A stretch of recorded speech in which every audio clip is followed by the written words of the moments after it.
তোমার উপর জুলুম করে তুমি তাকে মাফ করে দাও।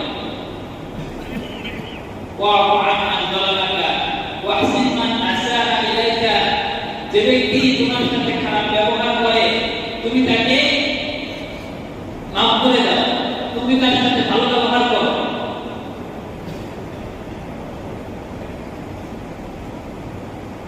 এবং কোরআনের কারিমের মধ্যে আল্লাহ তাআলা বলেছেন যে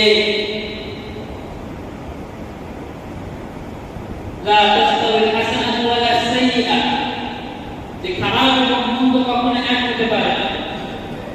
ইদফা' বিল্লাতী হিয়া আহসান, কেউ যদি তোমার সাথে মন্দ আচরণ কখনো করে তাহলে তুমি তার সাথে এর বিপরীতে ভালো আচরণ করো। ফাইদাল্লাযী